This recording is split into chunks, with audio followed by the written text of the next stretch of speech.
your discomfort is actually a sign that you are ready to expand because you're feeling the pull of your expansion and your fear is pulling back on it. So you get this discordance that happens. So that discomfort can be used as inspiration. Well, what is it that I'm afraid of? And then you can logic it out if you want, but curiosity and then maybe fast forwarding yourself to what would it feel like to allow myself to simply walk into this ocean, feel the sand squish beneath my feet, and to let the salt water, which is very cleansing, by the way, let the salt water pull the stress out and allow you to feel small in this great big world, which also means anything that you're looking at feels more accomplishable, a word. I'm going to make my own word.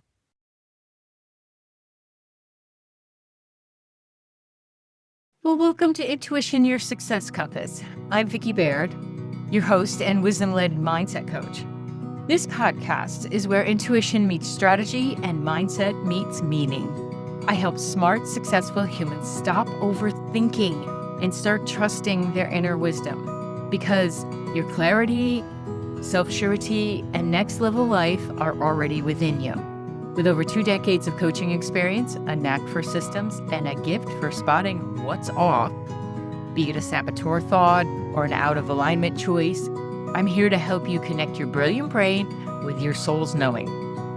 You'll get grounded insights, little humor, and real-life tools to create change that actually sticks, like your go-to morning brew, familiar, grounding, and the nudge you didn't know you needed. And I love coffee, so that works too. Welcome.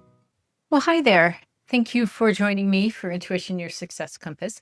This is Vicki, and I appreciate you being here for the first time. If you're coming back, if you've taken a hiatus and you're back to listening to podcasts, I know that's how it rolls for me. Be all in the podcast land, and then I'm like, I need a break. But they're always there and waiting for you when you're ready to go back to them. So I am just grateful you are here. What are we going to talk about today? Are you really procrastinating? Or are you afraid of your full potential? Yep, that's where we're going. Some of this, I get most of my topics from my wonderful clients that I work with and the inspiration and then my own navigation through life. And last week I had a client say to me that she thought she was lazy. And I don't love that. I don't like that word at all.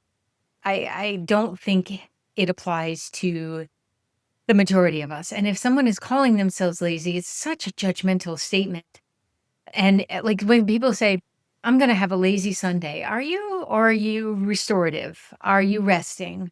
That connotation that if you're lazy, you're a loser, or you just didn't do as much as you could possibly do today. And it's the pressure and that hustle culture that just makes me a little nutty. So I asked her if she could describe the life that she sees for herself. Can you give me in detail what it is that you see as possible for your life? We're not talking probable because that takes action, but what's possible? And she described this breathtaking, vibrant example of life and living life, not just being here to produce and punch the clock and pay a bill, but this fully in her body experiential experience going the up and down of life. And then when she finished, she saw the look on my face because we were over Zoom, and she saw the look on my face and she's like, oh, and she goes, it scares me.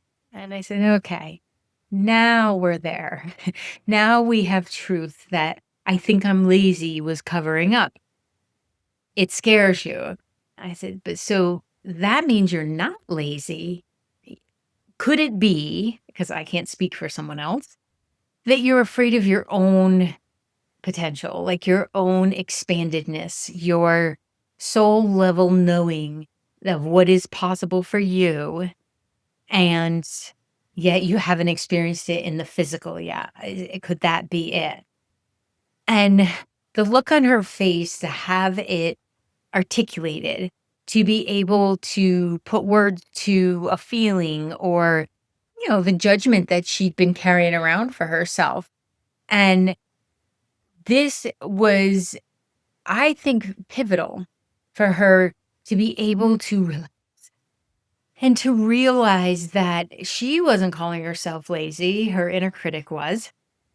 And she didn't believe that she had not been, performing or producing or any of those other P words, but that she actually wasn't allowing herself to feel sure of who she was or capable or even to have some stinking fun because there was a measurement that she was doing compared to what she may have learned in childhood or what we're told in society about, we always need to be producing. And she also mentioned that, well, she went from I think I'm lazy to it scares me, big opening. It's normal. It's so natural to then have a retraction, right? You have this expansion. It's very normal to have a retraction. So then she goes into, well, if I didn't procrastinate, I wouldn't have these issues. And procrastination to me, first of all, it's a pro. So maybe there's things that are beneficial to it. But we're often told that procrastination is about poor time management or a lack of willpower. But honestly, I see it more as a defense mechanism or an avoidance technique, if you will. And that can be the avoider saboteur. If you're interested in your saboteurs, the link will be in the show notes to take the assessment. And you won't be signed up for a bunch of emails. Don't worry about that. It doesn't cost anything. It's just a way to have an insight to what some of your responses to questions or perceptions of life, that which saboteur may be in charge. We all have all of them. Nobody gets out of this without them. It's just how much are they in charge, or is your wisdom, your sage self in charge? So you can also go to positiveintelligence.com and take the assessment there. But procrastination, it is often avoidance and a defense mechanism. And I've come to really know that there's a few people that, yes, they're very good at procrastination because they n probably don't want to do the thing that they said they'd do, so they'll find all kinds of reasons not to. We've all been there, right? But if you really believe in a little bit, you don't have to believe the whole way, but stepped into what could be the expansiveness of who you are, it's going to change your life. It's going to change your relationships. It's going to change probably your income, how you bring that in. And it's also going to, at first, feel like you are in constant conversation with yourself about why you do things, how you do things, what do you think, how do you feel? And it's also going to change your brain. And our saboteurs or our inner critics or inner biatch or critic, judge, whatever you label them, your parts, and if you're working with your part system, they're not thrilled about that because our brain often sees change as this thing that's horrible or scary. I love change. I think it's exciting. Doesn't mean my stomach might not be a little nervous in the moment, but I always get excited because that's where expansion happens. And our saboteurs, though, our left brain, it just doesn't like to change that fast. So, what you can do is understand that if you're procrastinating, your brain is trying to keep you safe. And that's very sweet. That's very nice of your brain. Don't get mad at it. Just say, could we have a conversation here? And maybe do the research and learn what neuropathway work is and how much you can change your brain. You don't have to be stuck in the description of whatever you've been labeled before or you've labeled yourself. You don't have to. Our brains can expand and are malleable, and you can lay down new neural pathways. So you can outsmart, if you will, your saboteurs by learning about them, but then being willing to face them, call them, and be smart about it. There's intelligence in wanting to understand how you're wired. And there is a great amount of accountability that's exciting in life. And often understanding how you're wired will bring a freedom to be exactly who you are. So procrastination is often the judge saying, "You're not ready. You better wait till that's perfect. What are you thinking? They're not going to hire you. You don't have the ABC that they want," which is jumping into somebody else's belief system, and that never works well. It becomes a habit. It's just like in, the previous episode where I talked about habits. Procrastination can become a habit. Being in the avoider can become a habit. Wait until tomorrow. If I don't start, I'm never going to fail at that. If I don't do it, I may not be seen or I may not be judged by others. So there's a paradox in this, right? Because we want to expand. It's our natural soul's calling to expand and to want more and to experience more. But there's a paradoxical intent here because the closer that you get to your expansive self, which is always going to keep growing and learning unless you shut it down, sometimes the fear can become loud. It can be louder than when you're not trying or expanding. So the challenge being you have this call from your energy field, your mind, and your brain is just shutting it down. It's hanging up every time your mind tries to call and say, "I really think we could do this if we just take small steps." So doing the thing that requires more visibility or maybe more accountability to self or the possibility of actually living the life you dream of can cause the your brain to slam on the brakes. And it can feel disappointing to not do that. And it can also feel terrifying to try things. This past weekend, we went to see my son-in-law who he took an improv class because he had a fear of public speaking and had never been on stage before. And I told him, this is one of the bravest things that any human can do when you realize that you have that thing that scares you, and yet you hear the call of greatness from within the house, that it's coming from within the building. So that call from inside. And as we sat there and watched him, I was in awe that he could have avoided that. He could have never spoken of it, but he took 8 weeks of classes and then had this performance night in front of people he knew, which having been on stage, it's scarier to me when there's people I know in the audience than, than if you're all complete strangers. I would much prefer the complete strangers. So I said to him, "You're actually outsmarting or maybe learning to love the saboteurs that are in there so that you take these steps because then you get to feel proud of yourself after." So if these are the small steps, right? He said next that he would like to take another class and he told us the subject, but that's for him to tell, not me. And that he's going to continue to do this until he feels comfortable. It doesn't always ever have to be comfortable talking in front of people. Told him I would be his hype woman. I would absolutely show up. He's a gifted artist, and he wants to teach other people. And this is how he's getting there. Isn't that the sweetest? I'm just so blessed to have him, in my life. So the small steps, though, is none of us knew he was taking this class, first of all.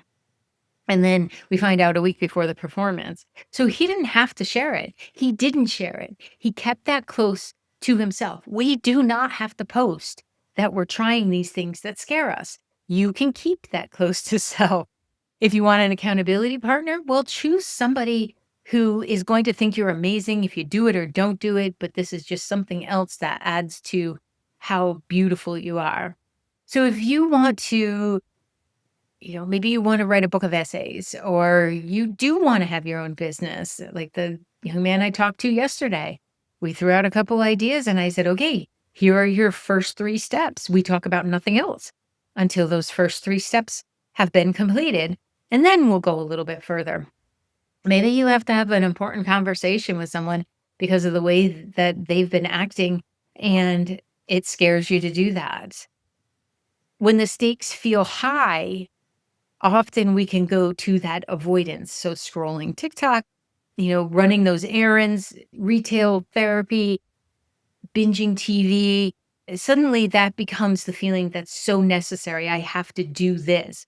I have to go get my nails done, or I have to run out and get that coffee, even though I have probably 5 kinds downstairs. Hey, I like my coffee. Don't judge. So, when you recognize that procrastination is actually trying to save you from your own brilliance, you could make friends with it and you could have a conversation around, okay, are you saving me from my own greatness? You're such a good buddy. We don't have to do that anymore because I'm not going to jump from 0 to 100. I'm going to go to 5. And once you become conscious that you have this messaging running in there, and I promise you, if you procrastinate, there is a saboteur happening. There is an inner critic. There is something going on in there. So, for instance, like I said, the judge will say, "You're not ready. You're going to mess this up," wants you to wait for some mythical perfect time. The perfect time is now. Just start it. Tiny steps. Micro movements matter. Maybe you have the stickler who wants it flawless before you even begin. Well, that right there is a self-fulfilling prophecy. You won't be able to begin because how can it be flawless until you try it and then something isn't quite right and you have to adjust it or something needs to be fixed and you get to see it in its imperfection, but that imperfection is going to most of the time lead you to a better idea.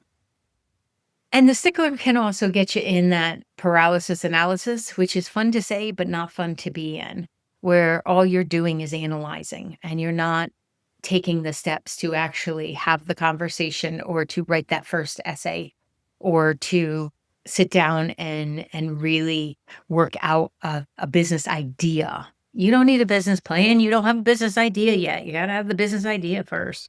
Then you can do the plan. Don't need to rush. The avoider, who I am very familiar with, doesn't like discomfort or conflict. Now, I have I don't see this in relation to other people. I don't feel that I have to avoid conflict because I know how to communicate. This conflict is within myself.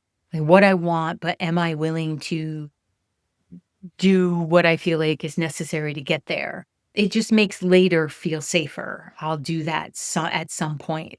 So when that shows up for me and I'm procrastinating, I do things like this.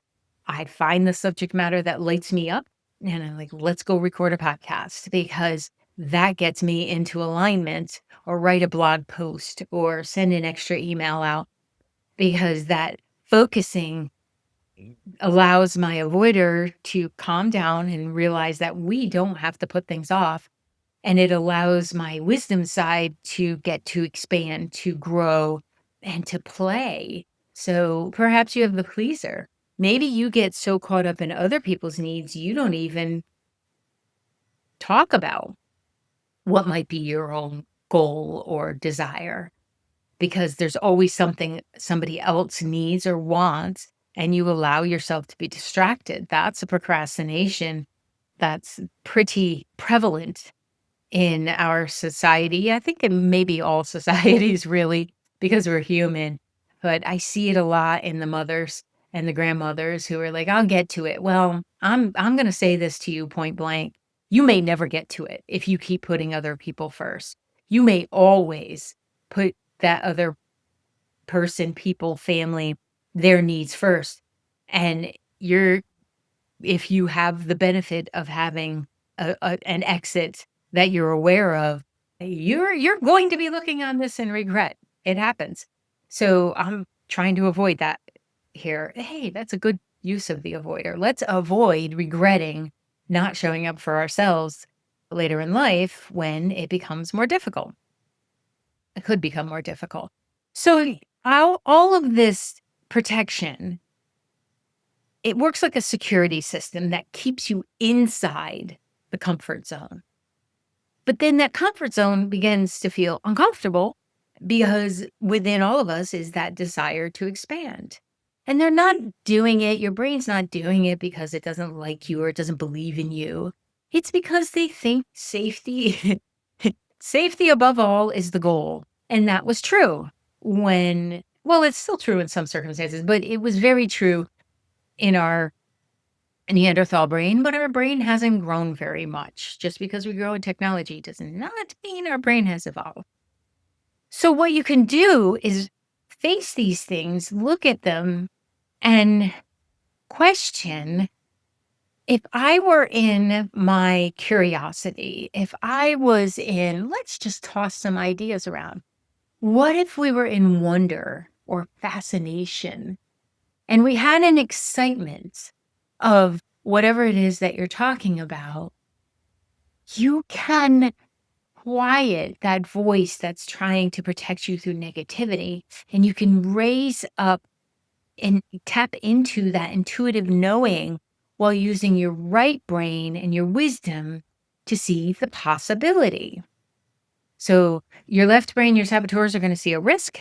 Your right brain, your sage self is going to see possibility. It's up to you to make it a probability. It's up to you to bring it into fruition. And you can do that by remembering we don't have to do this all at once. Procrastination often gets its power because we think we have to jump and take off big bites. But we don't. You can take little bitty bites and you'll still be pleasantly full of your dinner. So stepping into your full potential, as they say, it does mean letting go of who you may have been, even if you like her, even if you like them, even if you like him. You can bring that aspect that of what you like with you, but you're going to let go of the idea that this is who you are stuck in being. Like, this is where you have arrived, if you will. So opening up that wonder and the expansion means I don't know who I'll be in 5 years. I don't know who I'll be in 5 months, and I can't wait to meet her. At the same time, I have to be able to release who I've been in the past and also who I am right now. So it's a very much a challenging sometimes practice of being present. But if you want to experience your brilliance, you can't hinder it. You can't hold it in. So it's like if you were standing in front of the ocean, right? Like, you're standing there, you feel so small, you're looking out, it's gorgeous. The water is the perfect temperature. It's not going to take your breath away, and it's not bath water. It's right in the middle of perfect float on those waves temperature. And you know it will feel amazing. But your inner saboteurs are screaming, it's too cold, it's too warm, there might be sharks, you better stay on shore. You don't have your, what do they call those?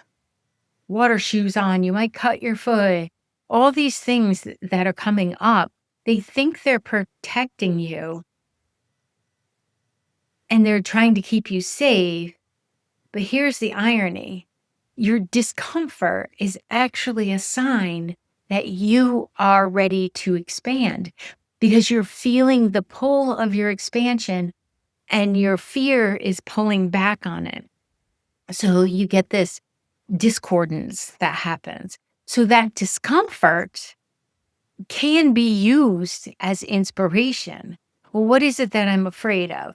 And then you can logic it out if you want, but curiosity and then maybe fast forwarding yourself to what would it feel like to allow myself to simply walk into this ocean, feel the sand squish beneath my feet, and to let the salt water, which is very cleansing, by the way, let the salt water pull the stress out and allow you to feel small in this great big world, which also means anything that you're looking at feels more accomplishable, a word. I'm going to make my own word. So it feels like it could be anything can be accomplished because that whole phenomenon of this is so huge. Oh, look, I'm actually not that big. So therefore, what I'm thinking of doing isn't that huge either. Perspective. It's all about perspective. So what if the next time you hear the excuse-o-meter go off that you can't do something or the doubters show up, what if you looked at it and said, "Oh, thank you. Thank you for trying to keep me safe. I'm not in any danger here. If you're in a dark alley, please get out. If you feel unsafe in your home, figure that out." But what if you looked at it and said, I don't need to be kept safe from my own potential. I need to actually visit it because I can feel it calling from within me. And I want to know what that feels like to embody it, to see it outside of me. And then go back to my micro movements matter. Shrink the task, man. Shrink the task. Bring it down to the smallest possible point. Maybe it's not a full essay. Maybe you brain dump all the possible ideas. When it comes to this podcast, I have a working document that often has somewhere around 50 ideas because they pop in when I'm walking the dog or if I'm driving or if I'm sitting here thinking about what would I like to hear about and what can I help with or what came up in coaching sessions because you know what? We're not all that different. We have quite a bit in common when it comes to these brains. So if you can break it down into the smallest possible starting point, that does mean you have to move thy butt. All right. We are not saying the smallest starting point is just thinking about something. No, nope, nope, nope, nope. That one is not quite the starting point. That's pre-starting point. So a starting point is what is it that you can take action on? And action could be getting together with someone you trust and bouncing ideas back and forth, back and forth, back and forth, back and forth. And try to go to the most ridiculous because often if you try to go to the most ridiculous, the truth pops out. So that the action point though would be getting together with someone and bouncing that off of them. Just thinking about it is not a starting point. Sorry, cop out, procrastination. So start with something that moves the needle just a smidge, okay? If you can anchor yourself in asking, what's one curious, playful step I can take? Curious and playful will get you into that right brain. Make it low risk.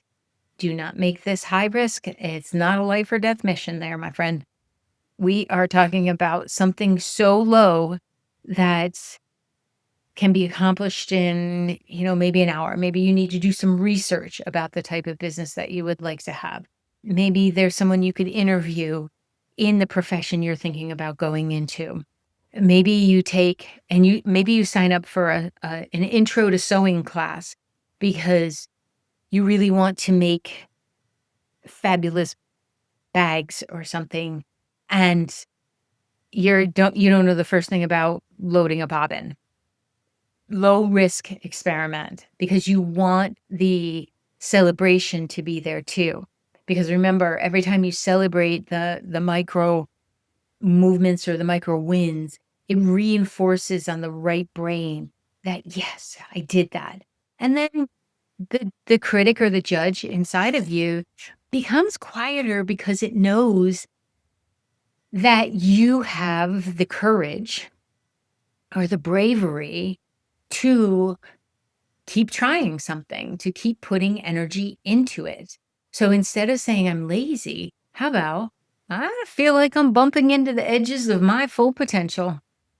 Yep, that's what it feels like. And what needs to happen for you to put courage over your comfort? What do you have to do? There needs to be some application of you got to put your money where your mouth is. If you're bumping into the edge of your full potential, that means it's right there. You just have to take some action to get it moving. And then you can also say, if it instead of you didn't get that done or you're saying, I'm lazy or I never finish anything I start, you can have some empathy for yourself and say, you know what? My saboteurs think they're keeping me safe, and I surely appreciate that. But my soul knows that this is not a safe situation. Like, this is not where safe is needed. This is where expansion or growth or questioning, curiosity, wonder, awe, fascination really wants to live.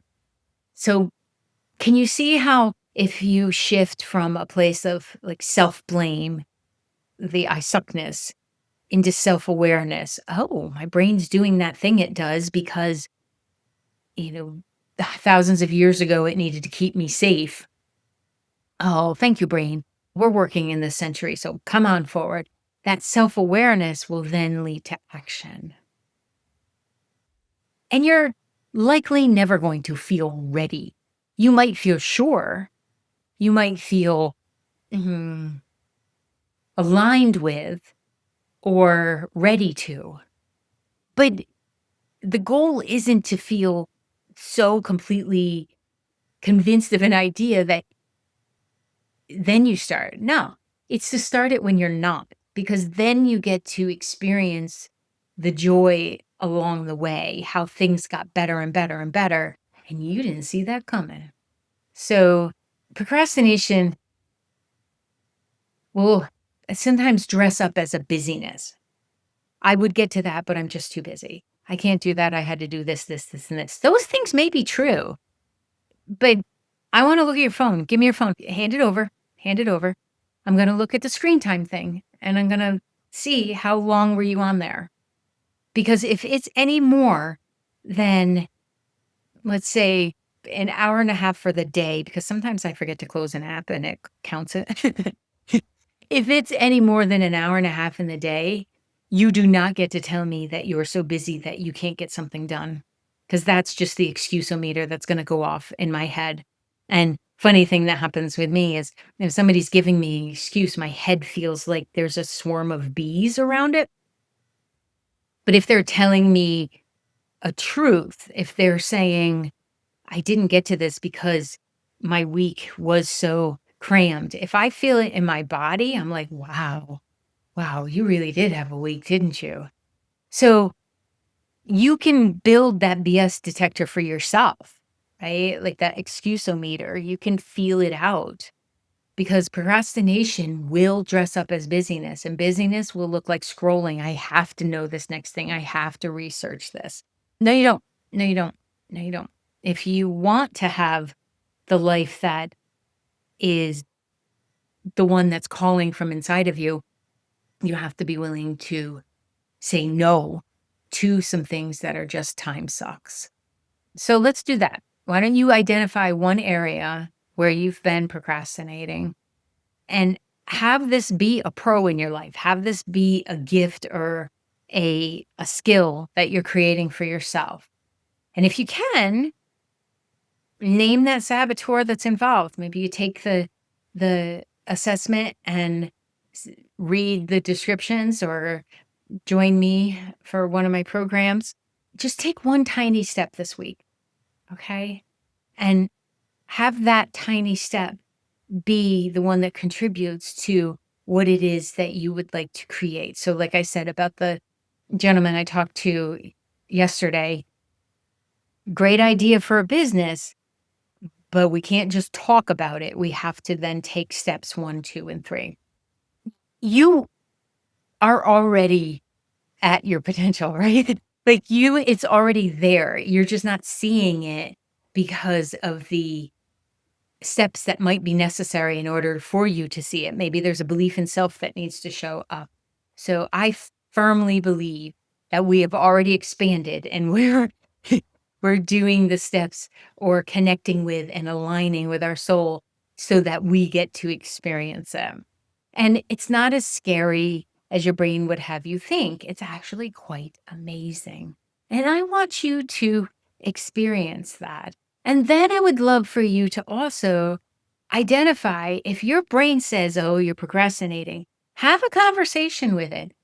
Maybe, just maybe, you actually would benefit more from an afternoon off, reading a book or paddling on the lake or exploring than sitting down trying to make things happen. Because sometimes when the brain is telling you you're procrastinating, you are putting off taking care of yourself. Okay? So, are you procrastinating? Or are you afraid of your full potential? If you'd like to reach your full potential, and then it's going to keep expanding, little disclaimer there, give me a call. Or go to Vicky@VickyBaird.com and email me. Go to VickyBaird.com or Vicky Baird Coaching. Basically, Vicky Baird. So thank you so much. And I look forward to seeing you in the next episode. Thank you for spending this time with me today. If something landed, made you laugh, or gave you that nudge to look within, share this episode with someone who could use a little clarity too, please. And if you're curious about going deeper through coaching, courses, or community, you can always find me at VickyBaird.com or on any of the socials at Vicky Baird Coaching. And until next time, keep trusting yourself. You've got this, and your soul is cheering you on.